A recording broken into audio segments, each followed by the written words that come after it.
Donc,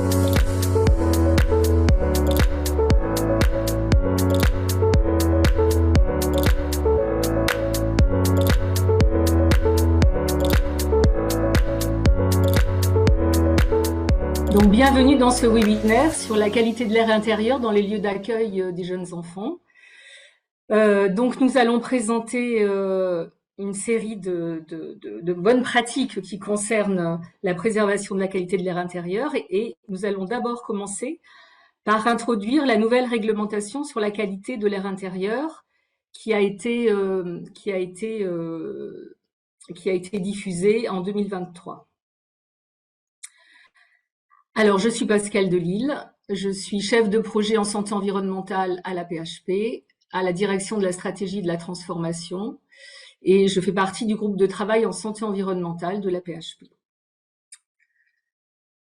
Alors, nous allons donc voir en premier lieu, présenté par Madame Claire Dassonville, qui est ingénieure recherche et expertise au Centre scientifique et technique du bâtiment, au CSTB, cette nouvelle réglementation qui concerne la surveillance de la qualité de l'air intérieur dans les lieux d'accueil de jeunes enfants, et donc pour la PHP qui concerne nos 46 crèches et 9 centres de loisirs. Et ensuite, nous allons enchaîner avec... vous aurez l'occasion, entre les présentations, de poser vos questions. Vous avez une petite icône questions et réponses en bas de l'écran, où vous pourrez poser vos questions par chat. Et à la suite de chaque intervention, nous allons sélectionner un certain nombre de questions pour y répondre. Et à la fin des 3 présentations, si nous avons le temps, nous reprendrons des questions pour clôturer ce webinaire. Ce webinaire sera enregistré et sera envoyé à tous les inscrits, tous les gens qui ont souhaité recevoir ce webinaire. Alors, donc, après la présentation de la réglementation, nous allons avec Madame Léa Kolkanap, qui est ingénieure conductrice d'opération à la direction économique financière de l'investissement et du patrimoine de la PHP. Nous allons parler de tout ce qui est construction, rénovation et aménagement des locaux de façon éco-responsable. C'est-à-dire le poste de la rénovation, de la construction de nos bâtiments est un des postes, est un des foyers les plus émissifs en termes d'impact sur la qualité de l'air intérieur. Donc, elle va nous parler des bonnes pratiques développées à la PHP. Et enfin, nous allons écouter Simon Raoult, qui est infirmier dans le service de réanimation de l'hôpital Lariboisière et qui a développé avec son collègue Romain Fontaine une formation entre pairs pour l'intégration du nettoyage vapeur dans nos services, puisque le poste du nettoyage et de l'entretien de nos locaux est un des 2e postes les plus émissifs qui impactent directement la qualité de l'air intérieur. Voilà. Donc, pour le moment, cette législation que va nous présenter Madame Dassonville ne concerne que les lieux d'accueil de jeunes enfants. Mais nous avons décidé à la PHP d'étendre ces bonnes pratiques progressivement à tous les lieux d'accueil qui vont concerner la période des 1000 premiers jours, c'est-à-dire du fœtus in utero jusqu'aux 2 ans de l'enfant, c'est-à-dire tout ce qui concerne l'accueil de nos femmes enceintes et de nos jeunes enfants, et en sachant que notre littérature scientifique nous montre de plus en plus que la période préconceptionnelle est aussi impactée par la pollution environnementale et donc éventuellement nos centres d'assistance à la procréation médicalement assistée vont être petit à petit concernés aussi par ces bonnes pratiques. Voilà, sans plus attendre, je vais laisser la parole à Madame Claire Dassonville du CSTB. Bonjour à toutes et à tous. Alors, pour introduire cette présentation sur le dispositif réglementaire de surveillance de la qualité de l'air intérieur dans certains établissements accueillant du public et notamment les enfants de moins de 6 ans, voyons d'abord ce qu'est la qualité de l'air intérieur ou QAI. C'est un air qui n'est pas susceptible de contenir des substances contaminantes à des concentrations qui peuvent engendrer un risque pour la santé des personnes qui sont exposées. C'est aussi un air pour lequel la majorité des occupants n'expriment pas d'insatisfaction, par exemple au regard des odeurs ou en termes de confort. La qualité de l'air intérieur est fondamentale, notamment dans les établissements accueillant de jeunes enfants, en raison de leur vulnérabilité à ces pollutions environnementales, du temps qui passe à l'intérieur des espaces clos, alors que ce soit dans leur logement ou dans les établissements qui les accueillent quand leurs parents travaillent. Et puis aussi parce qu'il y a de très nombreux polluants présents dans ces environnements intérieurs. Ils sont classés généralement en 3 catégories. Il va y avoir les contaminants biologiques avec les bactéries, les virus, les moisissures, mais aussi des agents physiques, comme par exemple les fibres, l'amiante, et puis enfin des agents chimiques que l'on va retrouver soit sous forme gazeuse dans l'air intérieur, soit absorbés sur les particules de l'air. Parmi ces agents chimiques, on peut citer les composés organiques volatiles et parmi les qui contiennent beaucoup de familles de composés et de le benzène et un aldéhyde, le format, qui sont dans le dispositif réglementaire de surveillance. À l'intérieur, tout d'abord,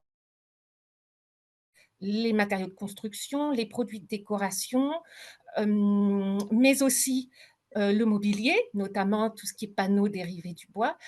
Il y a aussi les sources liées à la présence humaine. Par exemple, le fait d'utiliser des sprays, des odorisants d'intérieur, d'utiliser des produits d'entretien, mais aussi le tabagisme, ou alors brûler de l'encens. Ces 2 dernières activités n'interviennent normalement pas dans des établissements recevant du public. À côté de ces sources intérieures, il y a les sources provenant de l'extérieur du bâtiment, avec les polluants dans l'air extérieur, liés par exemple au trafic routier, à des activités industrielles, et puis le sol lui-même peut être contaminé, par exemple par d'anciennes activités industrielles.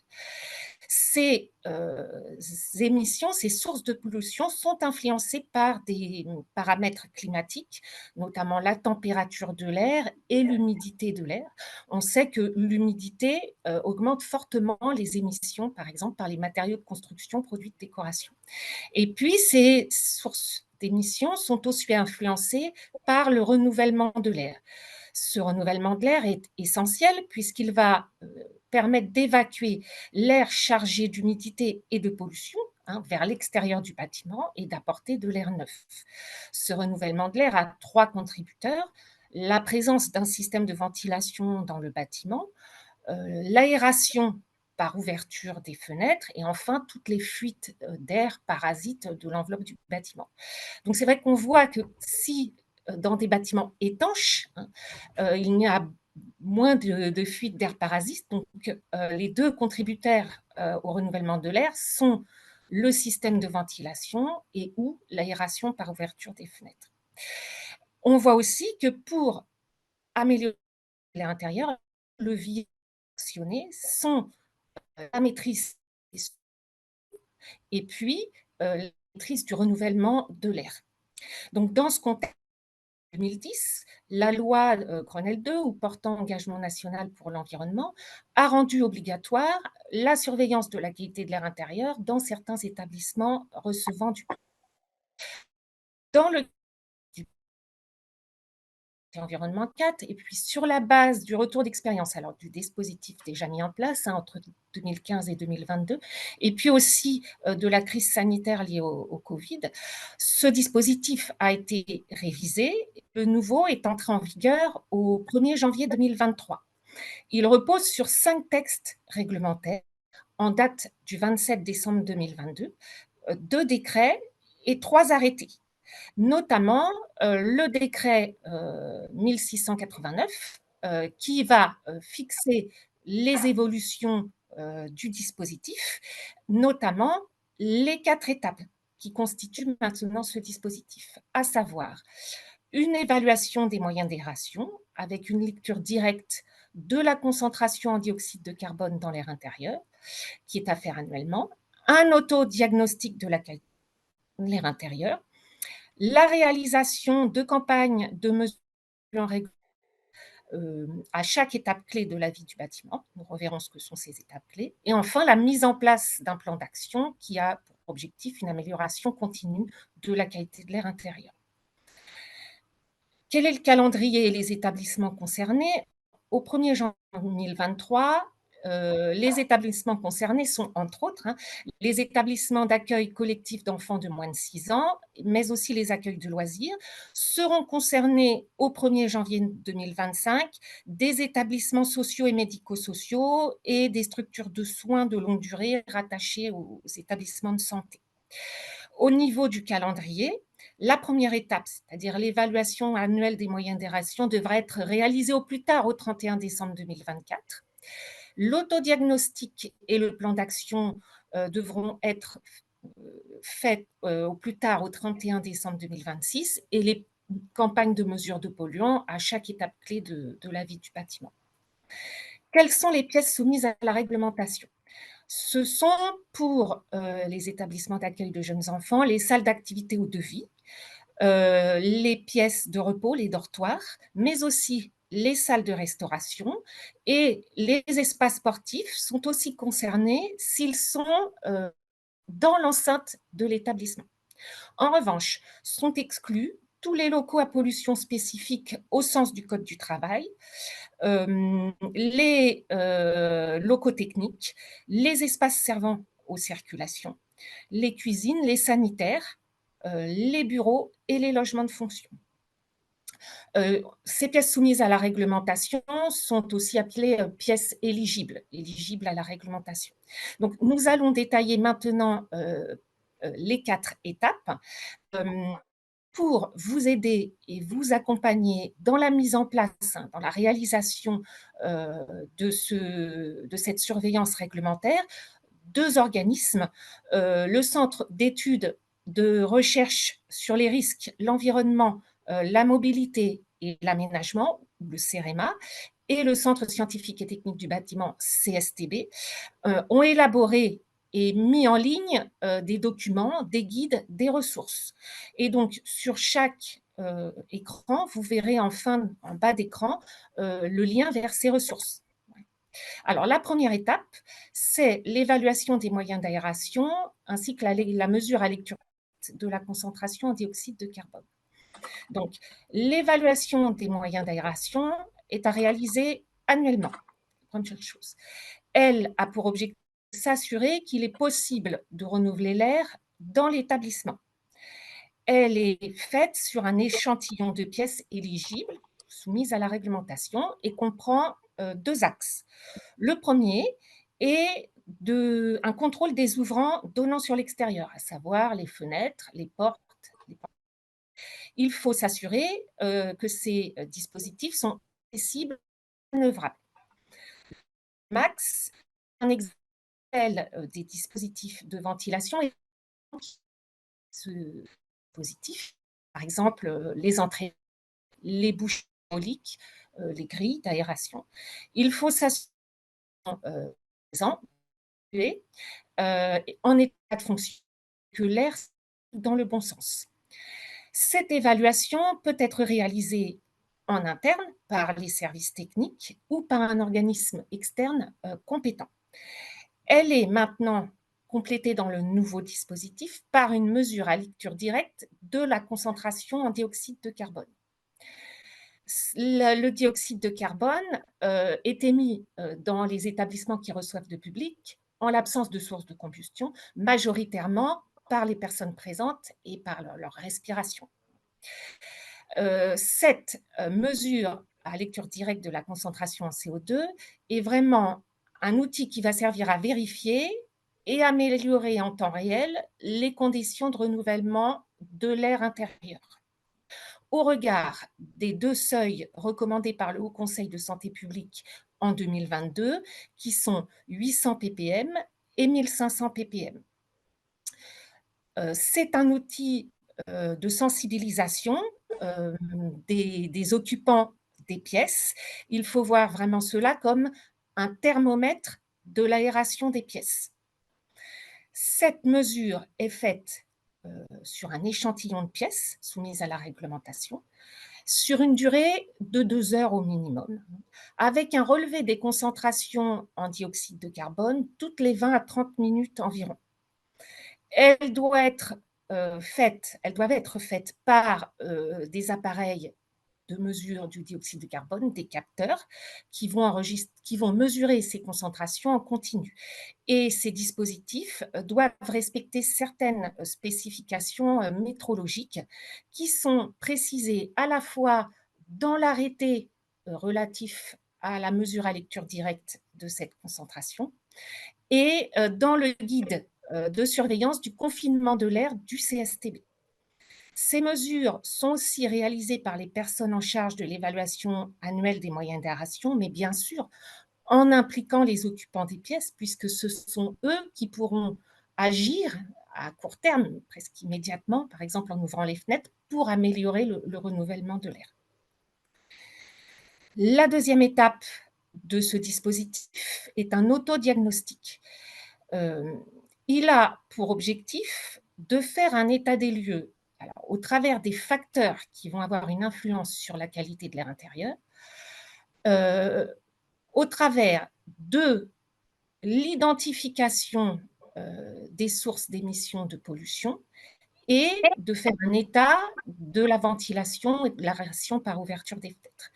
Cet autodiagnostic, en fait, est un questionnaire qui comprend 4 grilles. Et ces grilles sont centrées sur les facteurs qui vont influencer la qualité de l'air intérieur, à savoir, par exemple, l'entretien, le nettoyage des locaux, les activités pédagogiques, mais aussi donc, le système de ventilation, et puis la localisation, l'environnement extérieur en fait, du bâtiment constituant les établissements. Ces grilles ont des questions auxquelles il est répondu de manière fermée, c'est-à-dire soit l'action est réalisée, soit c'est un respect d'une bonne pratique. Et il y a 3 catégories de réponses: respect, non concerné. Donc, ce questionnaire a été réalisé et renseigné en interne, mais évidemment nécessite une approche collaborative en mobilisant l'ensemble des personnes concernées par les facteurs étudiés dans chaque grille. Cet autodiagnostic est à réaliser ou à mettre à jour tous les 4 ans. La troisième étape est la réalisation de campagnes de mesure de polluants réglementaires à chaque étape clé de la vie des bâtiments. Ces campagnes de mesure donc, sont faites lorsqu'il y a des modifications dans le bâtiment ou des travaux.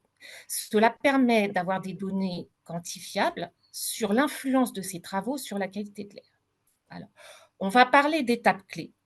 Quand il y a eu la présence de travaux dans l'établissement, avec un dépassement de seuil. Ce seuil est calculé en faisant le rapport de la surface de plancher des pièces soumises à la réglementation éligible, ayant eu des travaux, sur la surface de plancher de l'ensemble des pièces éligibles de l'établissement. Ce calcul de seuil est à la charge de la collectivité. Et ces seuils sont précisés dans le décret numéro 1690 du 27 décembre 2022, ainsi que dans le guide d'accompagnement du CEREMA à la mise en place de la surveillance réglementaire. La réglementation définit 3 types d'étapes clés. La première, des gros travaux, c'est-à-dire une livraison de bâtiments neufs, une extension, des travaux de rénovation lourds, comme des rénovations énergétiques. Une catégorie, petits et moyens travaux, changement des fenêtres, de revêtement de sol, des actions sur le système de ventilation. Et enfin, une catégorie, actions sur les locaux, qui correspond par exemple à un changement pérenne d'usage de salle, mais il peut y avoir aussi des abattements de cloisons dans cette catégorie. La réglementation aussi définit les polluants réglementaires à mesurer en fonction de ces types d'étapes clés. Il s'agit du formaldéhyde, on a déjà parlé, qui peut être émis, lui, par les matériaux de construction, produits de décoration, le mobilier en panneaux dérivés de bois, mais aussi produits d'entretien, par exemple. Le benzène, Alors, dans le cas des établissements accueillant de jeunes enfants, la source de benzène provient majoritairement de l'air extérieur, notamment de la proximité du bâtiment, trafic routier, mais aussi dans l'extérieur lié à la combustion du bois. Et enfin, il y a un indice qui est aussi réglementaire, c'est l'indice de confinement de l'air, ou indice ICON, qui est basé sur la mesure du dioxyde de carbone. Cet indice ICON reflète l'adéquation entre le taux d'occupation d'une pièce et son taux de renouvellement de l'air. C'est un score en 6 catégories, allant de 0, confinement de l'air nul, donc le renouvellement de l'air est satisfaisant, à 5, confinement de l'air extrême, le renouvellement de l'air est très insuffisant. Ces campagnes de mesure doivent être réalisées dans le mois qui suit le retour en occupation normale de l'établissement par des laboratoires accrédités par le Comité français d'accréditation, COFRAC, la Bref 30, à la fois pour le prélèvement et l'analyse. Ces campagnes de mesure comprennent 2 séries de mesures qui doivent être espacées de 4 à 7 mois environ. Il y en a une en chauffe et une hors chauffe. Elles sont faites dans un échantillon de pièces éligibles et ce sont les mêmes pièces qui sont instrumentées pour les 2 séries. À l'issue de la réalisation de ces 2 séries, il est obtenu des concentrations en formaldéhyde et en benzène dans l'air, ainsi qu'un résultat pour l'indice ICON. Il y a une obligation d'affichage pour la collectivité de ces résultats à l'entrée de l'établissement. Et puis, ces concentrations aussi sont comparées, sont mises au regard de valeurs de référence qui sont précisées dans le décret du 1690 du 27 décembre 2022. Ces valeurs de référence, ce sont des valeurs limites. Elles sont de 2 types. La première, c'est une valeur qui, si elle est dépassée, des investigations complémentaires doivent être menées. Et la deuxième, en plus d'investigations complémentaires, le préfet de département doit être informé. Si les concentrations mesurées dépassent ces valeurs limites, la collectivité doit engager une expertise dans les 2 mois, dont l'objectif est de faire diminuer les concentrations mesurées, donc identifier les causes et les sources de la pollution observée et de mettre en place des mesures correctives. Alors, il existe des laboratoires compétents qui sont en capacité de mener ces investigations complémentaires et qui sont en capacité de vous accompagner pour réaliser ces investigations complémentaires. Et puis, il va paraître prochainement, élaboré par le CSTB, un guide méthodologique relatif à la conduite de ces investigations environnementales. Enfin, la dernière étape de ce dispositif, c'est le plan d'action. Alors, comme le souligne le ministère de la Transition écologique et le CEREMA, c'est vraiment la clé de voûte du dispositif. C'est un outil qui va servir à prioriser, mais aussi planifier et suivre les actions correctrices mises en œuvre suite aux défauts constatés dans les 3 premières étapes pour améliorer de manière continue la qualité de l'air intérieur dans les établissements accueillant des jeunes enfants. Alors, un format est proposé par le CEREMA.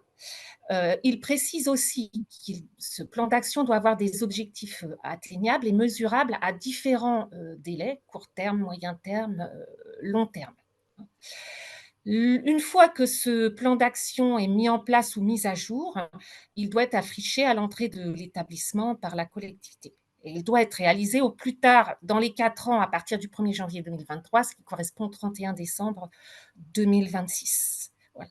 Donc, pour finir, vous trouverez à l'écran donc les liens vers les 2 organismes, CEREMA, CSTB, qui ont mis en place et mis en ligne des documents, des guides, mais aussi des webinaires, des vidéos, des lettres, pour vous accompagner et vous aider à la mise en place de ce dispositif réglementaire.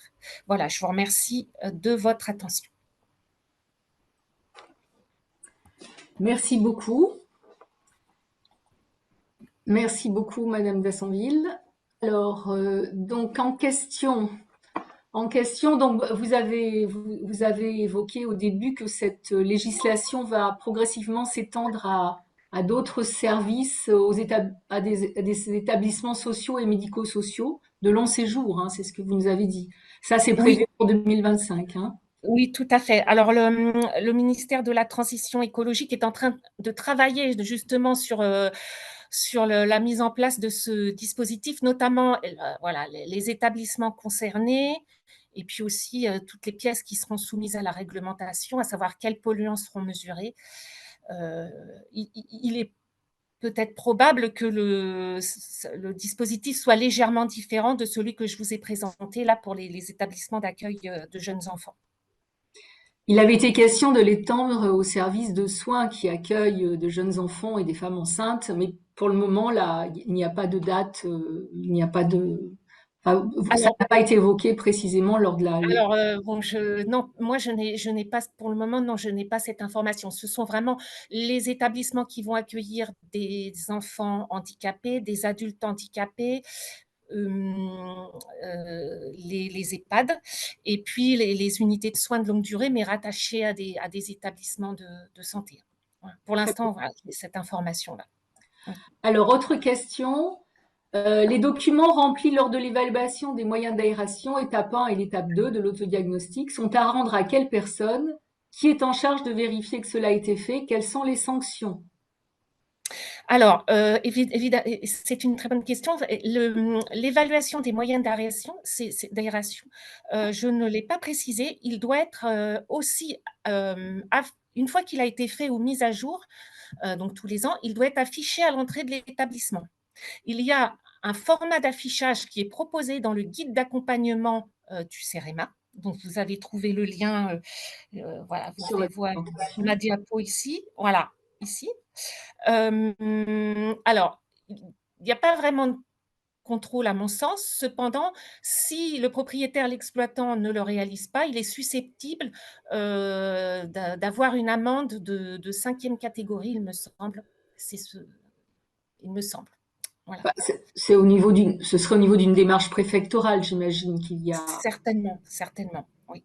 Oui. Et par contre, c'est le CSTB qui reçoit qui Alors, malheureusement, le ministère de la Transition écologique n'a pas prévu le recueil de toutes les précieuses informations obtenues, récupérées par tous les propriétaires, enfin les exploitants, les collectivités, lors de la réalisation de l'évaluation de ces moyens d'aération.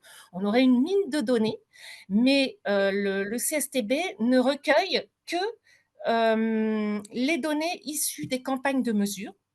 C'est-à-dire que les laboratoires accrédités saisissent les résultats des concentrations en formaldéhyde, benzène et icône une fois que les campagnes de mesure ont été réalisées et les résultats transmis aux propriétaires exploitants. Très bien. Et donc vous avez parlé de la mesure suite à la rénovation des bâtiments qui intervient dans le mois qui suit. Oui.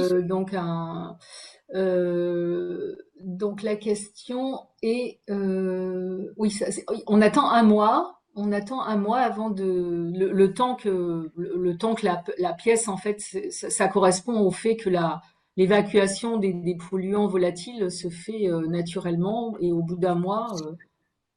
Enfin, la Alors, non, démarche, la question d'un mois, ça a été. alors voilà, c'est une question qui est en fait pas si simple à mettre en place concrètement sur le terrain. C'est-à-dire que là, le ministère de la Transition écologique, le CEREMA insiste sur ce point. Ce ne sont pas des mesures de contrôle à réception des travaux. Ce sont des mesures pour vérifier l'exposition des occupants, alors notamment les enfants, hein, mais il y a aussi les adultes. Donc, elles sont réalisées au plus tôt après la fin des travaux, mais lorsque le bâtiment est réoccupé normalement, puisqu'on n'est pas sur un contrôle à réception. Voilà. Donc, par exemple, vos travaux finissent je sais pas moi, au 15 août. L'établissement réouvre le 1er septembre, vous avez dans les 4 semaines qui suivent le 1er septembre pour faire réaliser ces mesures par un laboratoire accrédité. Mais il n'y a pas de préconisation sur le temps de latence entre remettre les enfants dans un bâtiment et effectuer ces mesures. Non, il Et n'y a pas après, de préconisation sur un temps de latence, sachant quand même qu'il est conseillé d'aérer le plus possible pour essayer de diluer les pollutions présentes avant le retour en occupation. Mais il n'y a pas de conseil au niveau de la durée pour l'instant. Alors, voilà, vous trouverez vraiment des recommandations, des informations sur ces campagnes de mesure dans le guide d'accompagnement du CEREMA. Très bien. Et autre question, oui, c'est peut-être que les PMI, les services de protection maternelle et infantile, qui vont régulièrement faire des audits dans les crèches, demandent ces éléments de surveillance aussi de la qualité de l'air intérieur. Et donc éventuellement, la question c'est est-ce que ce seront les PMI qui déclareront le non-affichage à la préfecture? Ça, alors ça, moi, je n'en ai pas connaissance. Justement, c'est une très bonne question. Il faut savoir que lorsque, par exemple, il y a un dépassement des valeurs de référence et que le ministère de la Transition écologique donc, demande à être prévenu, alors c'est le CSTB qui va prévenir le ministère de la Transition écologique, mais lorsqu'il y a un dépassement de ces valeurs de référence, notamment lorsque le préfet de département doit être prévenu, c'est le laboratoire accrédité qui est en charge de ce point, voilà, d'avertir le préfet. Et oui, probablement, effectivement, ce sont les inspections des ARS qui devront s'assurer du bon déroulé de cette... Certainement, parce que les ARS ainsi que alors, les DREAL en région demandent à avoir accès notamment aux valeurs mesurées dans les établissements qui les concernent. Bon, il y a une très bonne transition. Y a-t-il une réglementation pour éviter cette mauvaise qualité dans l'achat, le choix des peintures et des matériaux? Et donc, ça tombe bien. Nous allons pouvoir écouter désormais Madame Colcanap qui va nous parler de ça. Tout à fait. Je voyais les questions apparaître et je me suis dit, c'est parfait. Bon, alors, bonjour, donc je suis Léa Colcanap, je suis conductrice d'opération au service de maîtrise d'ouvrage des grands projets de la PHP, donc au siège de la PHP, et en particulier, en ce moment, je suis l'opération du pôle femmes-enfants de l'hôpital Avicenne, du pavillon femmes-enfants, pardon. Et donc aujourd'hui, je vais vous présenter un peu les bonnes pratiques de l'éco-construction pour les services de soins, donc accueillant la petite enfance, mais en allant un peu plus loin, accueillant aussi les femmes enceintes et le sujet des 1000 premiers jours. Donc, dans un premier temps, je vais vous parler des locaux accueillant la petite enfance et un peu les différentes problématiques. Quels sont les locaux qui sont particulièrement sensibles.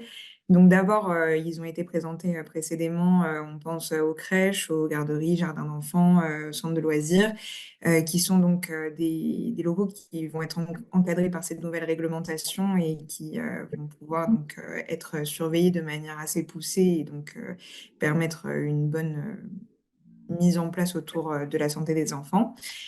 Mais en allant un peu plus loin, on peut penser à pas mal d'autres locaux qui touchent à la pédiatrie, donc les consultations de pédiatrie, les hospitalisations de pédiatrie, mais aussi tous les sujets autour de la grossesse, puisque quand on parle des 1000 premiers jours, on parle aussi donc, du stade fœtal jusqu'aux 2 ans de l'enfant. Donc l'accompagnement de la fertilité, la grossesse, toutes les étapes qu'une femme enceinte va suivre avant d'accoucher. Et ensuite, bien sûr, toute la vie à la maison, qui a aussi un impact, bien entendu. Et comme aujourd'hui, je vais vous parler de travaux, ça a un impact sur la vie dans les bâtiments hospitaliers dont je m'occupe, mais aussi dans le milieu intérieur personnel des différentes personnes. Donc d'abord, je vais vous parler un peu des différentes contraintes qu'on va observer donc à travers un très beau schéma qui a été fait sur le guide de la construction des crèches. avec donc tous les milieux, espaces qui sont concernés par les sujets de la santé environnementale. Donc en particulier donc l'environnement d'accueil des enfants, que ce soit intérieur ou extérieur, les exigences de qualité au niveau des matériaux, des équipements qui sont choisis à l'intérieur des locaux, l'aménagement lui-même des locaux, les bonnes pratiques à avoir pour assurer un bon fonctionnement dans ces locaux, l'accessibilité à la nature, bien entendu, le mobilier dont je parlais aussi dans les exigences, la ventilation, qui est le sujet d'aujourd'hui, et donc les matériaux plus précisément, puisqu'on peut aller plus loin que les types de peinture, mais aussi la manière dont on va choisir les sols, la construction en elle. Donc dans un premier temps, je vais vous parler de la ventilation. Donc c'est un sujet très important parce que la ventilation naturelle a été très bien présentée par Madame Massonville, qui donc est un sujet essentiel sur le traitement de l'air, la qualité de l'air, qui peut se faire donc de manière naturelle, donc par ouvrir les fenêtres. Donc ça, on a plein de systèmes qui peuvent être mis en place. Mais aussi par un système mécanique qui est souvent intéressant dans des environnements où on va avoir une qualité de l'air extérieur qui n'est pas optimale, ou alors on a besoin d'un traitement d'air spécifique, ce qui peut arriver souvent dans les milieux hospitaliers, où là, on peut mettre en place effectivement des filtres spécifiques et qui vont garantir une qualité un peu supérieure. Mais le renouvellement d'air intérieur est toujours extérieur à partir de... Le renouvellement d'air intérieur à partir de la ventilation naturelle est toujours à mettre en place et importante à conserver, puisque l'air extérieur est toujours un bon moyen de ventiler une pièce. Donc voilà, vous avez plusieurs éléments donc, qui sont présentés. Donc on a un petit peu parlé des différents polluants qui pouvaient apparaître. Moi, je vais surtout me concentrer sur les COV, donc les composés organiques volatiles, qui sont un sujet assez important qui est surveillé dans les matériaux. Donc on va voir plus précisément par la suite. Alors, l'environnement intérieur-extérieur, c'est aussi un sujet assez important. Donc, on a parlé des diagnostics qui vont être réalisés au fur et à mesure dans le cadre de cette nouvelle réglementation. On a aussi des diagnostics donc, de santé environnementale qui peuvent être mis en place, donc sur quel type d'équipement on a à l'intérieur des locaux, quels sont les revêtements de murs, de plafonds, de sols, de quelle manière est-ce qu'on va faire l'entretien de ces équipements, le ménage, comment est-ce qu'on met en place tout ça. La qualité de l'air donc, est liée à tous ces éléments-là, puisqu'on en parlait tout à l'heure, ces polluants peuvent émaner de pas mal d'équipements qui peuvent être mobiliers, mais aussi donc, les revêtements. Donc ça, c'est à bien prendre en compte dans l'environnement intérieur. Et dans l'environnement extérieur, on peut penser donc aussi à toute la partie végétalisation, les espaces verts, comment est-ce qu'on permet aux enfants, donc plus particulièrement, d'accéder aux espaces extérieurs, quels sont les éléments mis à disposition, que ce soit les petites structures de jeu ou autres, et bien entendu, de faire attention aux questions de santé donc, et de pollution à travers, par exemple, les allergisants, mais aussi la pollution qu'on peut avoir autour des bâtiments, que ce soit la pollution agricole, la pollution d'une usine qui serait à proximité. Tous ces sujets-là doivent être bien pris en compte pour analyser l'environnement dans lequel on évolue. Pardon. Alors ensuite, on avait des questions un peu sur les matériaux et comment est-ce qu'on peut choisir tout ça. En fait, il existe pas mal de labellisation et d'étiquettes aujourd'hui qui permettent d'avoir beaucoup d'informations sur la composition des matériaux qu'on va utiliser, des peintures, des solvants, des colles, par exemple, qu'on va utiliser pour installer des sols souples, des sols souples même. Donc, toutes ces choses-là sont déjà assez on va dire surveillées. Il n'y a pas encore de réglementation concrète dessus, mais en tout cas, vous pouvez avoir beaucoup d'informations à travers ces différents labels qui sont exposés ici. Et donc, dans les exemples d'action, on peut voilà, avoir remplacer des équipements, des choses qu'on utilisait aujourd'hui habituellement par d'autres éléments similaires, mais qui vont être donc avec ce type d'étiquette. Donc, la peinture en particulier, vous pouvez avoir des peintures A+, donc qui vont avoir une qualité très importante au niveau des polluants qui vont être rejetés. Alors, au niveau du mobilier, on a le même système un petit peu avec aussi des labellisations et des étiquettes qui vont pouvoir vous documenter, vous renseigner sur la qualité de ces éléments. Alors, je vous ai mis sur une partie ameublement, donc savoir comment est-ce qu'on installe le mobilier. On parlait tout à l'heure d'une période d'un mois environ où on va laisser aux nouveaux équipements qui viennent d'arriver le temps de rejeter tous les polluants qu'ils avaient avant de pouvoir accueillir les enfants. Donc, c'est des choses à penser dans les travaux. On va avoir donc sur aussi les éléments textiles des sujets sur comment est-ce qu'ils vont être entretenus et comment est-ce qu'ils sont conçus.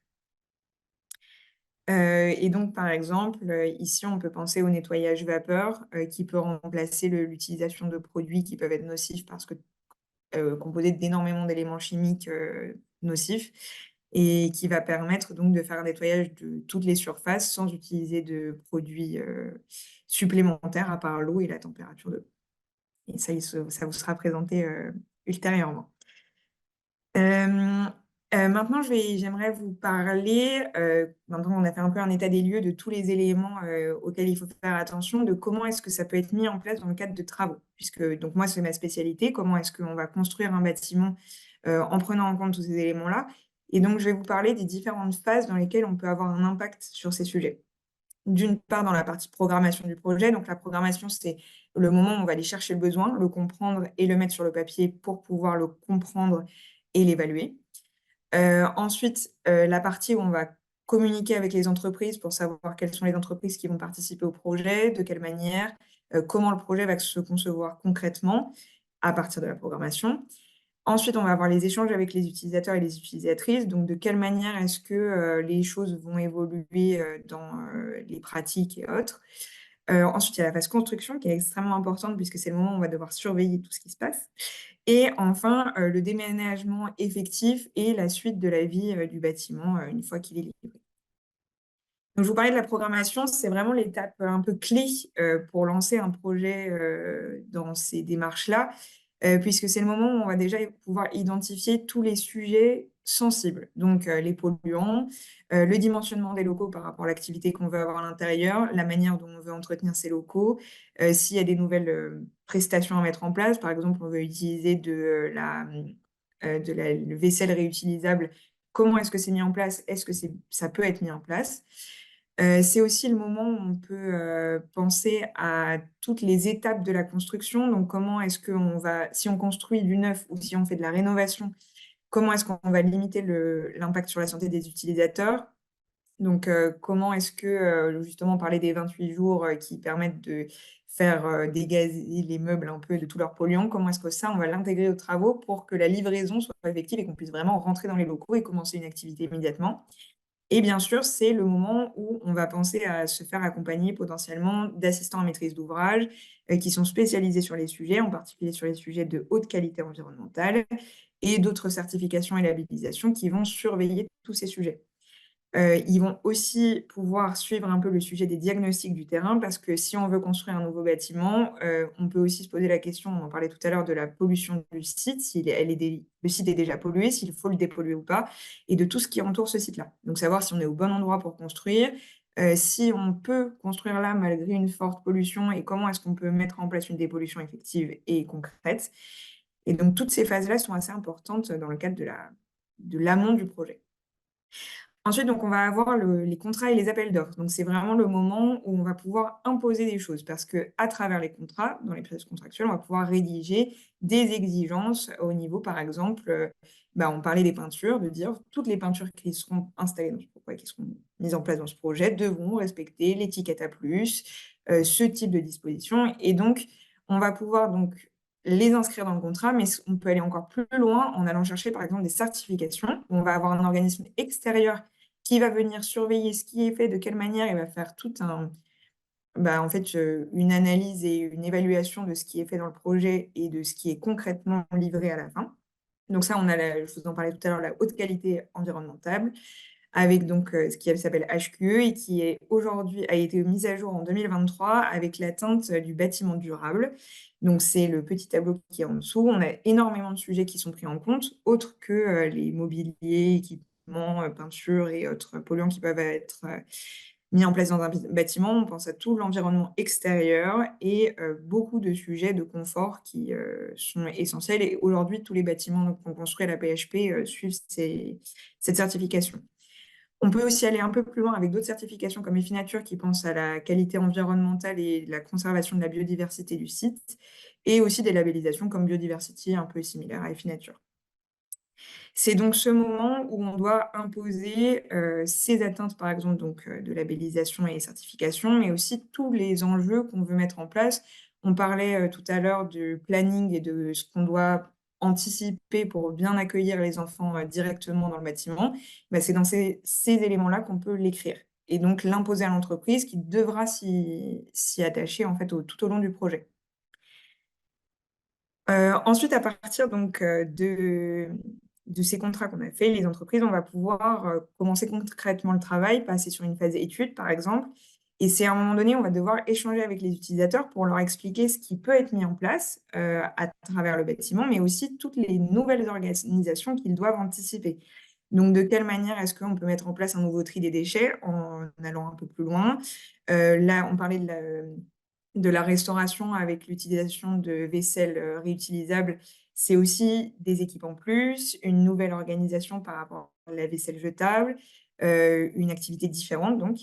Et donc tous ces éléments-là, il faut bien les anticiper et les construire avec les équipes pour que ce soit extrêmement clair, qu'on ait pensé à toutes les éventualités et que les locaux permettent d'accueillir toutes ces activités-là.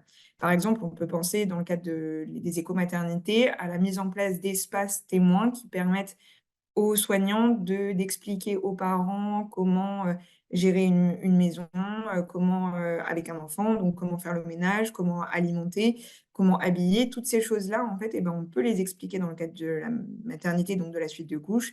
Et donc, il faut avoir des espaces qui permettent de faire tout ça et qui présentent les matériaux à prendre en compte, les équipements ménagers et autres. Ensuite, on a la phase donc réalisation de l'opération. Donc, c'est vraiment la construction pure, les travaux. Et donc là, il y a plein de choses qui vont être faites. Peindre les murs, installer les sols souples. Donc là, il faut bien surveiller que tout est bien exécuté comme c'était prévu dans les contrats, que les matériaux qui ont été choisis sont les bons. Donc ça, on peut toujours être accompagné d'assistants maîtrise d'ouvrage qui sont experts sur ces sujets-là et qui peuvent apporter un nouveau regard et surtout un accompagnement complet de cette phase-là. On a aussi les sujets de chantier faible nuisance que je tenais à rappeler parce que c'est un sujet très important dans les travaux. On a donc la qualité de l'air dont on parlait tout à l'heure. Les travaux peuvent avoir un fort impact sur cette qualité de l'air, sur les équipements qui sont alentour des travaux. Et donc là, le chantier faible nuisance permet d'avoir un contrôle sur le bruit, les poussières, les vibrations, sur la propreté du chantier. Donc c'est assez essentiel là-dessus. Et enfin, c'est pendant cette phase de réalisation qu'on va pouvoir mesurer la qualité des produits qui sont installés et la qualité de l'air dans les locaux. Et il faut bien vérifier que ce soit fait et que ces mesures qui soient réalisées, on puisse les analyser et en tirer des conclusions, que ce soit sur la reprise d'éléments ou sur la bonne validation des travaux.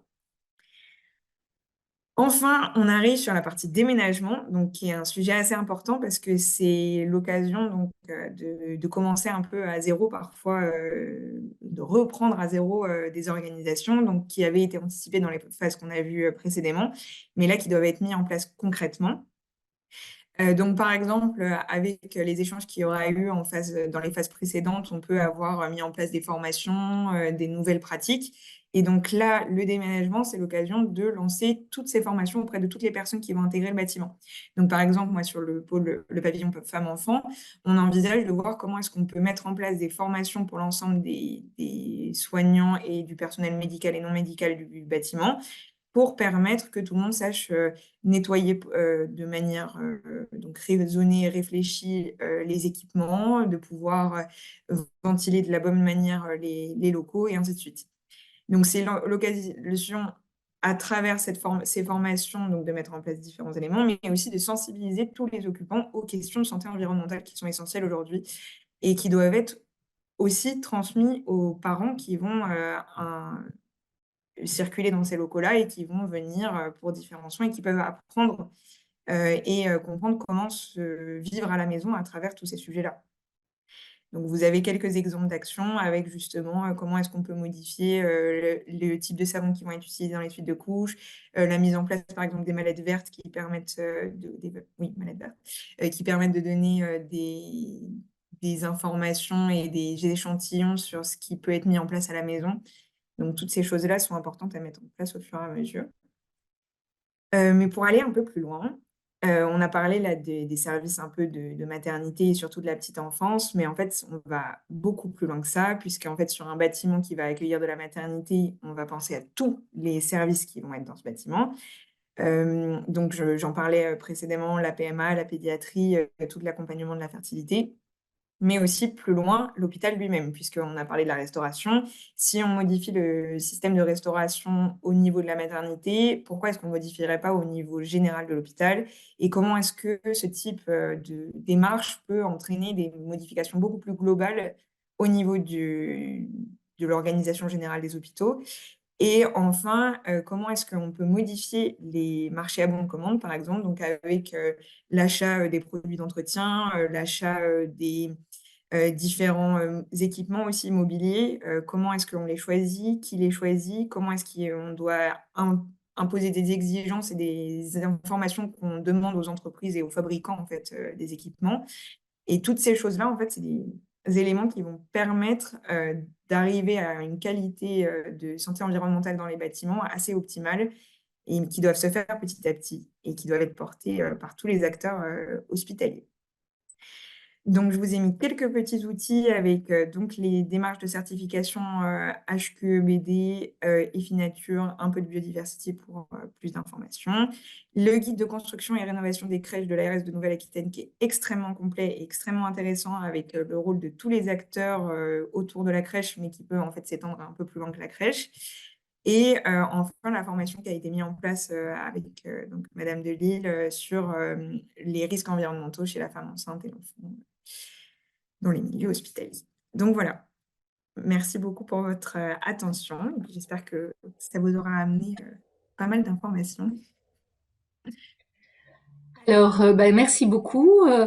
Et donc, justement, il y a une question sur les marchés publics liés Oui. à l'achat de ces fournitures, approvisionnement.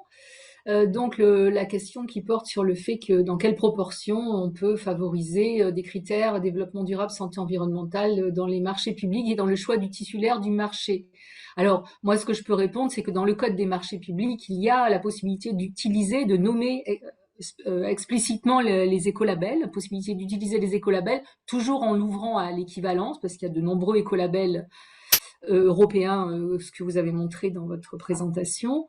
Et bon, de toute façon, sur le site du ministère de l'écologie, il y a donc une rubrique qui recense tous les écolabels existants. Il y en a plus de 50 maintenant qui concernent énormément de produits industrialisés. Et donc ça, c'est possible de les utiliser, de les faire valoir dans un marché public. Alors de différentes manières, ça peut être un critère de sélection.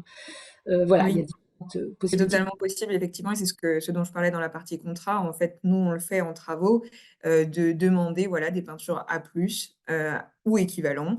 Et donc là, en fait, on doit nous attester qu'on atteint un équivalent des étiquettes A+, donc selon le référentiel qui est fait pour la qualité des peintures, des composants qu'il y a dans ces peintures. Et en fait, ça, c'est faisable pour l'ensemble des équipements. Alors, oui, alors donc il y a une question sur la présence des retardateurs de flammes. Alors ça, c'est vrai que c'est un polluant important du bâtiment, mais pas seulement d'ailleurs, aussi de vêtements. Ça, pour le moment, il faut Oui. C'est un peu les contradictions qu'on peut avoir dans pas mal de sujets, hein, parce que vous le retrouverez aussi sur d'autres éléments. Les critères de réglementation incendie, de sécurité, de sûreté sont parfois en contradiction avec ce sujet-là. Alors, on essaie de voir comment est-ce qu'on peut y pallier. Est-ce que c'est avec le positionnement de certains équipements dans des locaux isolés, accessibles et qui, en cas d'incendie, par exemple, peuvent se mettre en place? Ou est-ce que parfois on est obligé de les laisser tels quels et on n'a pas d'autre solution malheureusement aujourd'hui? Mais on avance vers, j'espère, des modifications sur ces sujets. Il y a aussi une question sur la possibilité de faire de la rénovation tournante dans une crèche, c'est-à-dire de faire rénover une crèche et donc de mettre des enfants dans une autre partie de la crèche est-ce que c'est des choses que vous pratiquez? C'est-à-dire, j'imagine, il faut pouvoir isoler de façon relativement étanche la pièce Oui. qui est rénovée. Alors Ré- ça, c'est totalement faisable. Après, ça dépend vraiment de l'organisation des locaux, mais on le fait beaucoup dans le milieu hospitalier avec les rocades, par exemple. Quand vous allez avoir un service où on va en rénover une partie, alors qu'il est toujours en activité, on va devoir isoler intégralement cette partie de service qui va être rénovée, transférer tous les éléments qui étaient dans cette partie dans l'autre partie. Et une fois qu'on a terminé cette rénovation et qu'on peut réintégrer les locaux, et ben retransférer tout dans l'autre sens et faire l'autre rénovation. Ça, c'est possible, mais ça demande un planning qui est souvent un peu allongé parce que c'est techniquement complexe. Et ça va demander aussi des financements plus importants. Donc, c'est des choses qui peuvent être mises en place vraiment sans problème. Aujourd'hui, on arrive à traiter de l'amiante dans des locaux, même en milieu hospitalier, sans avoir aucun impact. Il faut vraiment imaginer qu'on a les systèmes qui permettent de mettre en place le traitement d'air de bonne qualité, qui permet la sécurité des personnes qui interviennent sur le chantier, mais aussi la sécurité des personnes qui évoluent autour de ce chantier-là. Et donc de respecter du coup une latence après les travaux de la pièce qui a été C'est ça. rénovée avant d'y remettre ses occupants. Et ça, c'est les éléments à intégrer au planning travaux. Si on dit qu'on a un mois de travaux pour rénover une partie, bah, si on doit intégrer ces 28 jours de dégazement, on va dire, des mobiliers nouveaux ou des peintures ou autres. Et donc, ça veut dire qu'on se retrouve avec peut-être 2 mois de travaux. Mais en tout cas, ils font partie de ce planning-là. Et il faut l'annoncer de cette manière-là. Mhm. Bon, je vous remercie. Eh bien, je vous propose d'enchaîner avec la présentation du nettoyage vapeur par monsieur Simon Raoult.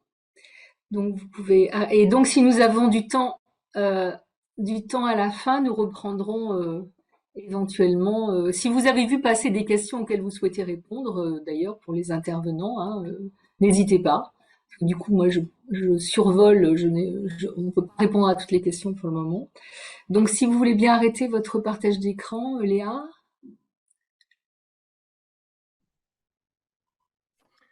Bonjour à tous, je me présente, je m'appelle Simon Raoult, je suis infirmier de coordination en réanimation médicale et toxicologique à l'hôpital Lariboisière. Je vais vous présenter le principe de la formation entre pairs pour une intégration justifiée et réussie du nettoyeur vapeur dans les services de soins. Euh, Donc, je vais juste vous faire un petit récapitulatif de la genèse du projet. En fait, tout est parti d'une formation sur l'intrapreneur soignant, où nous avons décidé avec un de mes collègues, Romain Fontaine, qui est cadre de santé, de mettre en avant la mise en place du nettoyage à la vapeur dans notre service de réanimation médicale et toxicologique. Lors de cette formation, nous sommes aperçus que la maternité de l'hôpital Necker, dans le cadre de l'écomaternité, était dans la même dynamique et nous avons décidé de mettre en commun nos forces et nos faiblesses afin d'élaborer un projet de formation complet que je vais vous détailler un petit peu plus loin. Cette formation a déjà été mise en place à 2 reprises, en juin 2023 à la maternité de l'hôpital Necker et en juillet et août 2023 en réanimation médicale et toxicologique à l'hôpital Lariboisière. Quelques rappels sur le nettoyage vapeur et pourquoi ça rentre dans le thème de ce webinaire aujourd'hui. Le nettoyage à la vapeur, en fait, il faut savoir qu'il va permettre de remplacer partiellement ou totalement le bio-nettoyage avec des produits chimiques dans votre service de soins. Pourquoi? Parce que le nettoyeur vapeur a un large spectre d'action. C'est bactéricide, virucide, mycobactéricide, levuricide. Ça agit contre la gale et les punaises de lit, contrairement aux produits chimiques. C'est aussi efficace que les désinfectants chimiques et parfois plus suivant l'utilisation que vous en faites. Et ça a un très gros avantage d'être compatible avec les contacts alimentaires, ce qui n'est pas le cas des détergents désinfectants que l'on a l'habitude d'utiliser dans un service de soins actuellement. Il faut savoir aussi que c'est un excellent détergent, beaucoup plus efficace que ce qu'on peut retrouver de manière chimique, et que ça ne détériore pas les surfaces, contrairement à ce qu'on peut penser. Actuellement, dans notre service, pour vous donner un exemple, c'est utilisé aussi bien pour les paillasses que le lit et les différents chariots de soins, etc. C'est non allergisant, non polluant et bien sûr, ça ne contient pas de CMR, donc de cytotoxiques, mutagènes et reprotoxiques. C'est un très gros avantage dans les services de soins et en particulier dans le lieu de la petite enfance. Il n'y a pas de pollution de l'air intérieur avec le nettoyeur vapeur. L'eau qui est dégagée par le dispositif se dépose très rapidement ou est intégrée dans l'air sans aucun problème. J'ai vu qu'il y avait une question sur si les nettoyeurs vapeur devaient répondre à une norme. Effectivement, ils doivent répondre à la norme AFNOR NF T72110. Je voulais préciser, comme ça vous pourrez la retrouver. L'idée, c'est que ce nettoyeur vapeur doit pouvoir répondre à la norme d'un usage intensif, en particulier dans des locaux qui doivent accueillir du public. Alors, pour revenir un petit peu sur l'offre de formation qui a été faite au sein de nos services, elle a été divisée en 3 parties. Une première séquence qui est Ma maison, ma santé, que je vais vous détailler plus loin. Une deuxième séquence qui est vraiment un apprentissage sur le nettoyage à la vapeur. Et une dernière séquence qui nous paraissait importante et intéressante pour le personnel soignant, qui est une communication, une valorisation de l'engagement des services autour du développement durable et de la santé environnementale. Ma maison, ma santé, qui est une partie optionnelle dans notre offre de formation, a été faite par une aide-soignante de l'hôpital Necker et de la maternité. L'idée de cette formation, qui dure 2 heures, c'est de sensibiliser les personnels soignants à l'impact de l'environnement sur notre santé. Cette formation, elle va plutôt s'adresser au personnel soignant, mais à la maison. L'idée, en fait, c'est vraiment de les acculturer sur la santé environnementale et le développement durable. Un point intéressant de cette formation, c'est vraiment de développer un regard critique sur les produits de la consommation courante que vous pouvez utiliser à la maison, aussi bien à la maison que dans un service de soins. Aider à trouver des alternatives saines et économiques. Donc, on en a déjà parlé, les écolabels qui sont très intéressants dans le choix des produits que vous pouvez utiliser. Bien sûr, favoriser l'échange de bonnes pratiques et d'expériences personnelles. On a tous des idées parfois et souvent même très intéressantes autour de la santé environnementale et des pratiques que vous pouvez appliquer à la maison qui peuvent être intéressantes à appliquer dans un service de soins. Et donc, justement, faire cette petite formation nous a permis de récolter des idées intéressantes pour nos services. Et bien sûr, induire un changement de comportement qui est basé sur l'action et les bénéfices à court, moyen et long terme, autant à la maison que dans un service de soins. Le but vraiment de cette première partie, c'est de permettre au personnel soignant de développer leurs connaissances et leurs compétences autour de la santé environnementale et donc d'avoir un regard critique sur nos pratiques quotidiennes au travail. La deuxième partie, la deuxième grande séquence de cette formation, qui est la partie la plus importante, est une formation sur le bio-nettoyage à la vapeur. Cette formation, elle dure 4 heures. Elle va être séparée en 6 modules. Le premier module est un retour d'expérience et des questionnaires qui sont préalablement donnés à la formation aux personnels qui vont venir faire cette formation. L'idée, c'est quoi? C'est de recueillir leurs questions, leurs interrogations au sujet du bio-nettoyage à la vapeur et du bio-nettoyage de manière générale dans leur service de soins. De récupérer toutes ces questions, ça va nous permettre quoi? Ça va nous permettre de pouvoir faire un état des lieux des connaissances des participants et de pouvoir répondre au mieux à leurs exigences autour de la formation. Le module 2, bien sûr, vient faire un apport de connaissances sur le bio-nettoyage à la vapeur, comment ça fonctionne, quels sont les tenants et les aboutissants du bio-nettoyage. Il y a des choses très importantes à savoir, les inconvénients et bien sûr les avantages. Le module 3 est élaboré autour de la démonstration pratique d'aides-soignants de notre service de soins qui ont l'habitude d'utiliser le dispositif et donc qui peuvent transmettre ces connaissances de soignant à soignant. Cette démonstration pratique, elle va parcourir les différentes méthodes et techniques de bio-nettoyage à la vapeur dans un service de soins. Ensuite, les participants bien sûr, utilise le dispositif à travers ce qu'on a appelé le parcours du combattant du bionettoyage à la vapeur, où en fait, on va les mettre dans des situations concrètes, dans un service de soins où ils vont devoir nettoyer différentes choses et donc appréhender apprendre à utiliser le dispositif. Bien sûr, au plus proche de la réalité, ce qui permet un apprentissage adéquat de cette technique.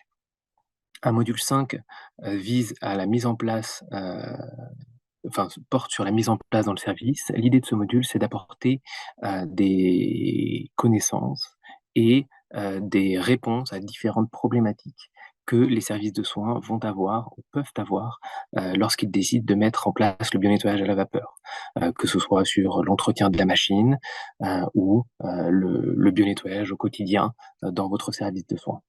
L'idée, voilà, c'est de pouvoir accompagner le service dans cette mise en place.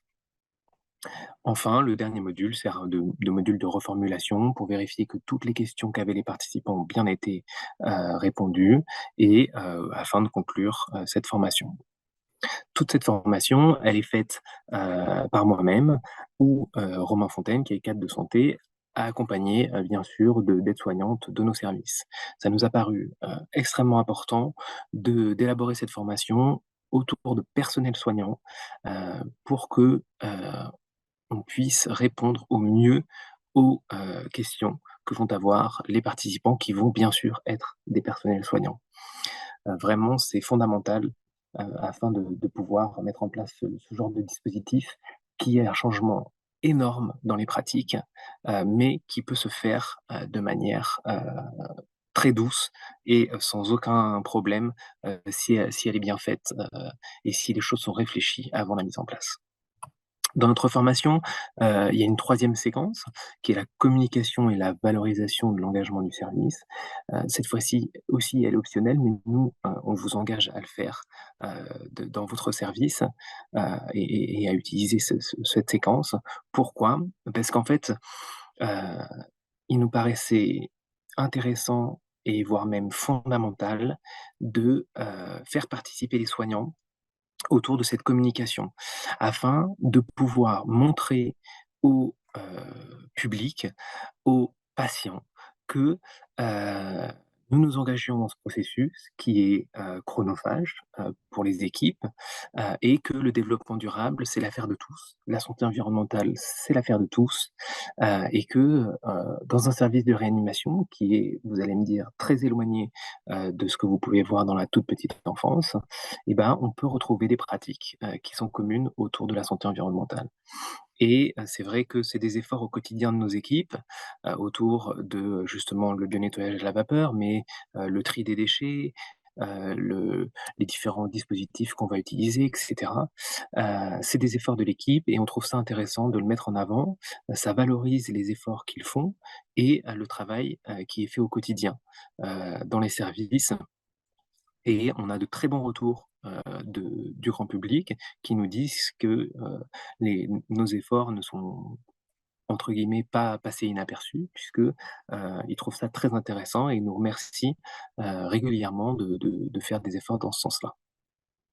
Cette partie, elle est assez intéressante aussi puisqu'elle permet aux équipes, à vos équipes de soins, de s'engager encore plus dans la santé environnementale et le développement durable, ce qui est assez intéressant puisque ça va amener de nouvelles idées heu, que l'on n'a pas forcément et va renforcer les pratiques dans ce sens-là au sein de votre équipe. Nous, ça a amené une cohésion intéressante de notre équipe autour de ces choses-là qui, parfois peuvent être des convictions fortes de nos soignants à la maison, mais qui sont parfois pas forcément mises en avant sur leur lieu de travail. Et donc, on a trouvé ça vraiment intéressant de pouvoir les accompagner dans ce sens-là. En pratique, où est-ce que nous en sommes et comment avons-nous fait? Alors, au sein de notre réanimation médicale et toxicologique à Lariboisière, on a pu acquérir 2 machines vapeur. La première via le fonds CLAS et la seconde via le fonds de qualité de vie au travail de notre DMU, en mettant en avant la limitation de l'exposition aux produits CMR et aux produits chimiques de nos soignants, de la diminution des troubles musculo-squelettiques, et avec quelque chose qui est ergonomique, et bien sûr en montrant que améliorer la santé environnementale dans nos services de soins, c'était avant tout pour nous, pour améliorer notre qualité de vie au travail. Cette mise en place, elle a aussi fait l'objet d'une prime d'engagement collectif, l'idée étant de pouvoir valoriser le travail au quotidien de nos équipes autour du bio-nettoyage à la vapeur, entre autres, et de la santé environnementale. Donc l'idée, c'était actuellement, dans notre service de soins, quasiment toutes les sorties des patients, à toutes les sorties des patients, le bio-nettoyage est fait avec la machine vapeur. Et aussi, on s'est engagé à former nos professionnels à l'utilisation de ces dispositifs et à renforcer justement leurs compétences autour du bio-nettoyage à la vapeur. Au sein de la PHP, la formation que je vous ai présentée est en cours d'inscription au catalogue de la formation, et donc sera disponible pour vos personnels dans un futur proche, afin de pouvoir les former au bio-nettoyage à la vapeur. Et une partie de cette formation est en cours de transformation en distanciel. Toute la partie acquisition des connaissances autour du bio-nettoyage à la vapeur est actuellement transformée en partie que vous pourrez faire en e-learning. Bien sûr, toute la partie démonstration pratique et surtout la partie atelier pratique est à maintenir en présentiel dans vos services. Une première vidéo de démonstration pratique aussi a été faite de manière virtuelle. L'idée, voilà, c'est quoi? C'est de pouvoir avoir une formation quasiment clé en main autour du bio-nettoyage à la vapeur, qui n'est pas faite par le fournisseur ou le laboratoire qui va vous fournir le dispositif, mais bien par des personnels soignants qui utilisent le dispositif au quotidien. J'espère avoir répondu à plusieurs de vos questions, et je suis disponible si vous voulez pour pouvoir répondre à d'autres questions. Alors merci Simon. Il y a évidemment des questions sur le fait que d'utiliser la vapeur sur des surfaces plastiques, est-ce qu'il n'y a pas un relargage aérien quand on chauffe du plastique? Est-ce que vous avez remarqué un relargage éventuel? Alors, au niveau du relargage plastique, je ne pourrais pas vous dire précisément. Pour ce qui est par contre de l'aérosolisation du bio-nettoyage à la vapeur, des mesures ont été faites et des études ont montré que au-dessus de 40 centimètres au-dessus du sol ou au-dessus de la surface, il n'y avait pas du tout plus de bactéries et de particules en suspension lorsque le bio-nettoyage à la vapeur est effectué. Il faut savoir que on peut même l'utiliser quand les gens sont encore dans l'ombre, à condition de bien régler la machine. Il y a très peu de vapeur d'eau qui émane du dispositif. Alors oui, il y a une question aussi sur les équipes hospitalières d'hygiène, opérationnelles d'hygiène, pardon. Oui, alors nous avons une note de nos de l'EH central, d'ailleurs que vous avez récupéré, je crois, qui encadre, qui promotionne en fait la pratique du nettoyage vapeur, hein. Je pense que vous l'avez intégré. Exactement. Il faut savoir que l'OH central préconise à valider le bio-nettoyage à la vapeur dans nos services de soins. Il faut savoir que ça existe depuis une vingtaine d'années quasiment dans certains services hospitaliers, et en particulier justement dans les maternités en lien avec le projet d'éco-maternité ou dans les blocs opératoires. Alors, en sachant que donc là nous parlons du nettoyage dans l'entourage du patient, qui est effectué par des soignants, hein, nos auxiliaires. Il y a aussi dans nos services du nettoyage, de l'entretien des locaux qui est concédé par marché public à des prestataires de nettoyage externes. Donc, ils répondent et là, effectivement, on utilise à nouveau des normes, des critères de choix avec des produits qui sont écolabellisés. Donc, la plupart de nos marchés publics de bio-nettoyage préconisent donc l'utilisation de produits écolabellisés, de produits d'entretien, de nettoyage écolabellisés, et ou du nettoyage vapeur. Donc quasiment tous nos marchés de prestations de nettoyage maintenant prévoient l'usage possible de nettoyage vapeur par nos sous-traitants, alors qu'ils sont plus ou moins bien appliqués, hein. Donc, il y a des difficultés parfois, mais en tout cas voilà, les marchés publics aussi qui sont concédés évoluent dans ce sens-là, et effectivement nous avons en interne encore des produits, parce que tout n'est pas fait à la vapeur, bien sûr, nous avons encore des produits de nettoyage et d'entretien qui sont écolabellisés, c'est-à-dire que ça n'ont plus du tout de CMR ou de produits polluants, mais qu'ils en ont quand même moins, parce que l'écolabel surveille leur composition. Voilà, par exemple, nous, dans notre service de soins, nous continuons aussi à utiliser des biocides, des détergents,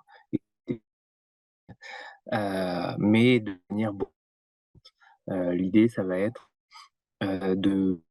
vont être utilisés de manière ponctuelle dans le bio-nettoyage quotidien en fonction du temps qui est disponible par l'équipe et voilà, de la charge de travail globale. Et je vois une question sur le fait que non, on n'utilise pas le bio-nettoyage sur les dispositifs comme les pousse-seringues et les scopes ou ce genre de matériel électronique. Par exemple, pour ce qui est du nettoyage d'une couveuse, ça va être extrêmement rapide, puisque c'est déjà effectué dans pas mal de services de soins, et une surface comme une couveuse, c'est vraiment des petites surfaces, et donc ça va être de l'ordre de quelques minutes. Bien sûr, ce sera, je vais pas vous mentir, ce sera plus long que d'utiliser un produit comme du Surfagnos. Sauf que il faut savoir qu'un produit comme du Surfagnos ou du Surface Safe n'est pas compatible avec les denrées alimentaires et est peut-être dangereux dans l'utilisation d'une couveuse, dans le bio-nettoyage d'une couveuse, puisque les enfants peuvent avoir justement le visage qui vient contre la paroi à un moment donné, etc. Parce que, voilà, en fait, le bio-nettoyage à la vapeur, ce n'est pas plus rapide, ce n'est pas forcément plus long, mais ça nécessite d'être bien fait, puisqu'il n'y a pas d'effet rémanent de la technique, par rapport, aux désinfectants et détergents chimiques que vous pouvez avoir dans vos services.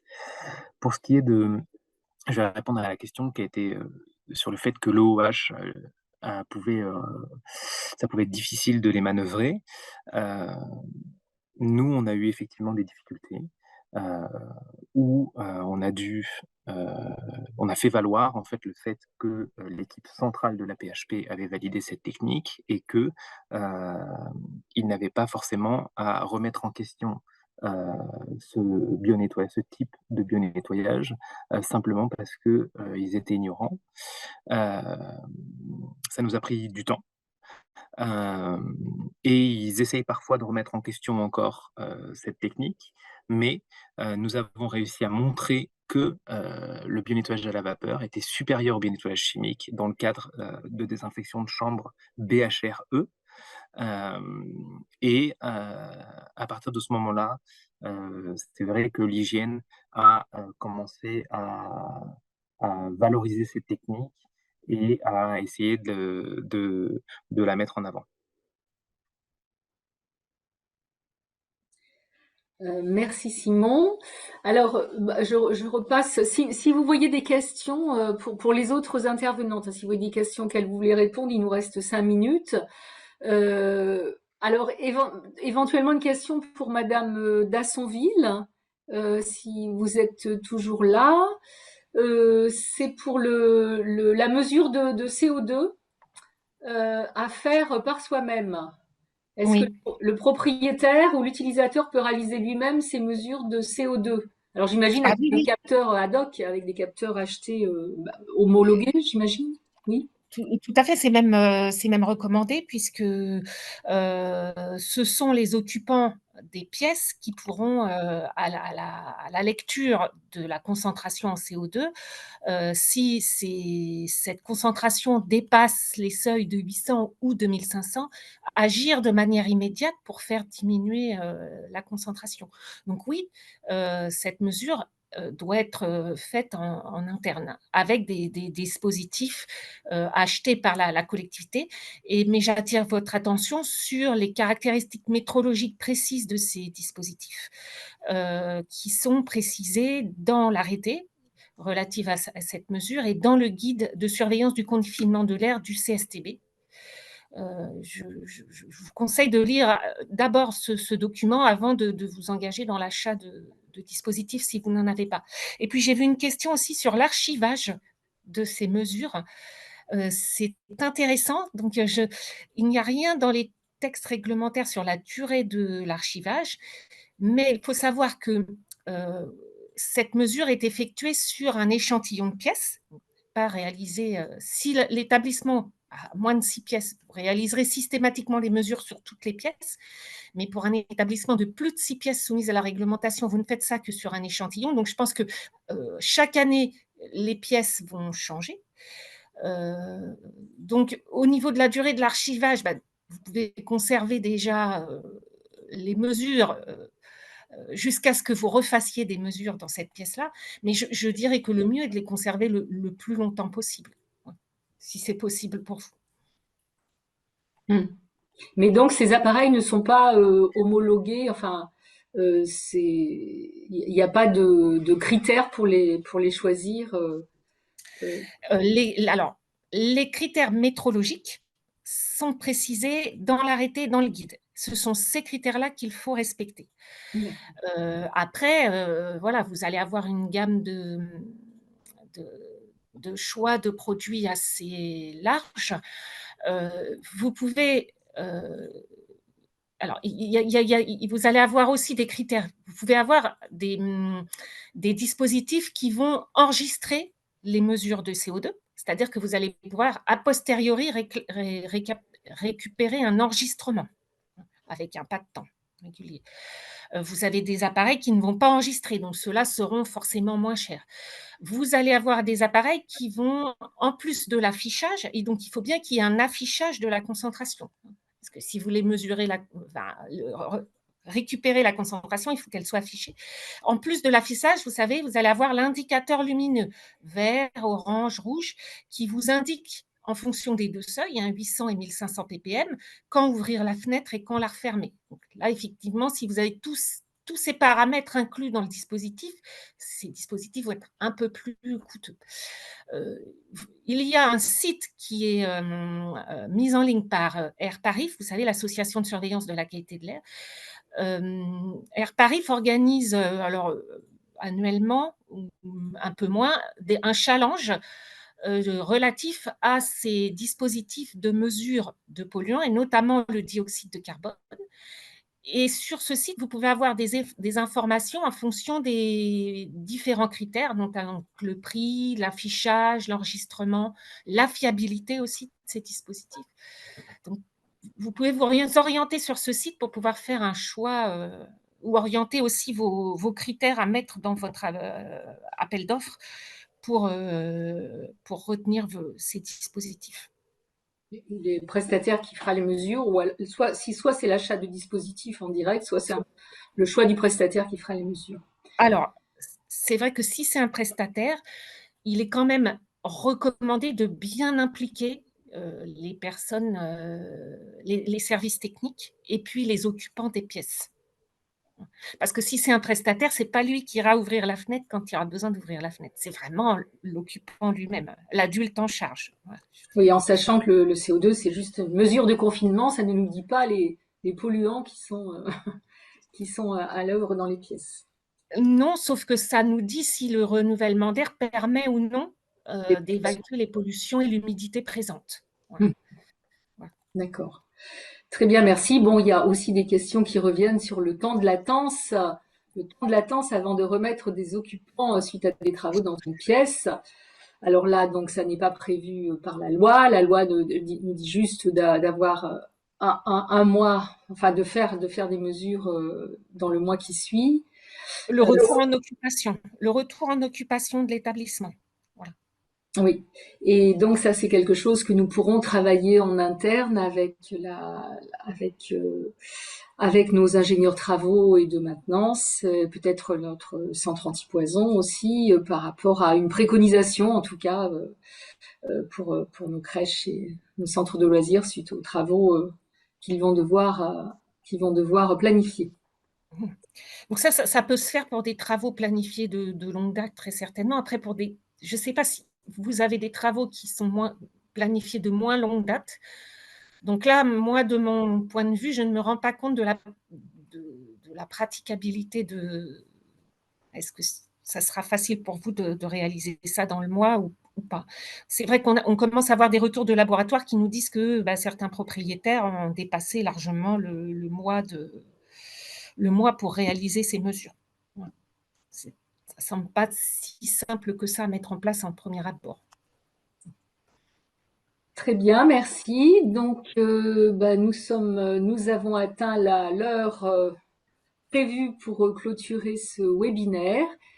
Nous n'avons pas pu répondre à toutes les questions. Il y avait des questions très précises sur des capteurs qui ont déjà été achetés, des mallettes Woossoft. Bon, alors on ne peut pas répondre à toutes les questions.